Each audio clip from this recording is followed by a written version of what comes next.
Back now for Forsyth County Connections. With me now is Herbert Nyakudya. He's a library supervisor for East Winston Heritage Center of the Forsyth County Public Library System. Good to see you, Herbert. It's good to see you, Jim. Thanks for dropping by. Where were you born? I was born in Zimbabwe. In Zimbabwe, Yes, okay. sir. And now when did you come to the United States and why? The land of opportunity. Yeah. In the 90s. Okay. Yeah, so I've been here in Winston for about 30 years. Yeah, but I'm curious why I want to talk about the library stuff going on in just a second. I was just curious since you and I just met. Why Forsyth County? Why? I mean, there's so many places you can go.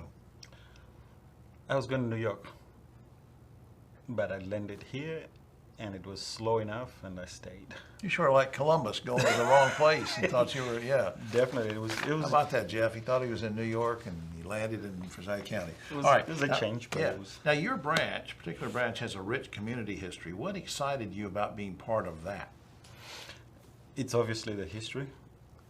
It's how it marries itself into not only the city, but the history of African Americans in the city. Right. Now, I understand from the email you sent me that there's been some improvements to the library campus, to the surrounding buildings. Tell me about those. Yeah, so the city has improved the buildings around. They've put a new park, and for the library, the park has been, I guess, an addition.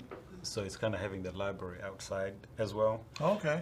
They've put in a play park right outside the library, but they've connected the main park with a walkway. And so we've, as the library, utilized that walkway and made what we call a story walk. Oh, okay. So yeah, so there are 25 stations that we can use either to tell a story or to do story time with the kids, meaning we can have the book actually put in those stations, and that can stay for a How couple. about that? Yes, How sir. about that? Do you ever read stories to the kids? So I was with the Forsyth County Public Library in 2010 to 2013 as a children's librarian. How about that? And by the way, I do write children's books as well. So Do you? Okay, what's the title of one of them? Mark Needs a Home. It's about adoption. Beautiful Shades of Black. Oh, really? Now, where can we buy those or check them out at the library or what? We'll be having some in the library soon as a donate, but getthoseBooksNow.com. Okay. Okay. What hopes and ideas do you have for the future of the center?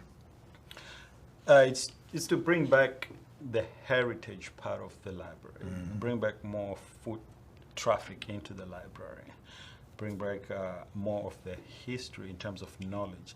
Just having the building in place as the Heritage Center is not enough. It's why is the building a Heritage Center? That's important for kids to know, isn't it? It's important for kids. I mean, you got to know where you're coming from to know where you're going. Absolutely. Now, we're in the middle of summer reading programs.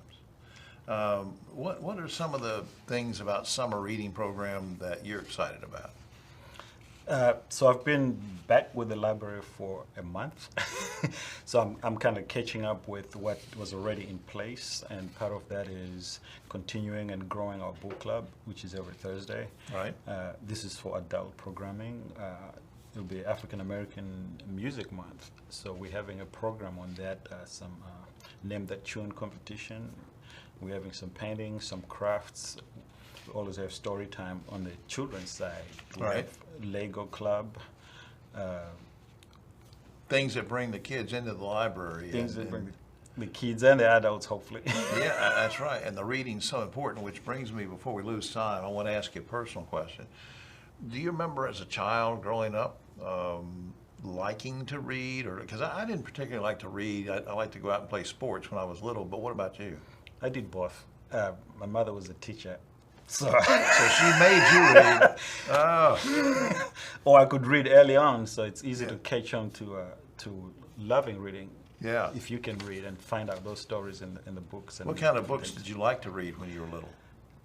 I read more about science, so it's always nonfiction. Yeah, yeah. I have to read fiction now because I'm a librarian, but I'm more nonfiction. It's Yeah. got to make sense. So your mom taught, what grade did your mom teach? K-12. K-12. So you sort of fell into this thing of, everything from children's library and writing children's books, and did that sort of come from your parents, or did you get that impetus from them, or? I'm assuming because once you start reading early, you kind of want to do the same thing. I think my first book, I was about 13. Right. So you just carry on into that field of really teaching and information and education. Absolutely, absolutely. Well, now I guess people can go onto the general website and learn more about what's going on with summer reading program and various events. Is that right? That's right. So the website, or they can stop at any of the 10 branches, and we do have little booklets that will outline all the programs for the summer. Right. Well, I'm gonna, next time you come on the show, I want you to bring a couple of your books. I'm interested in that, and we need to get those in the libraries too for kids to read. Definitely. Yeah. I appreciate it. Herbert, thanks. Thank you. All right.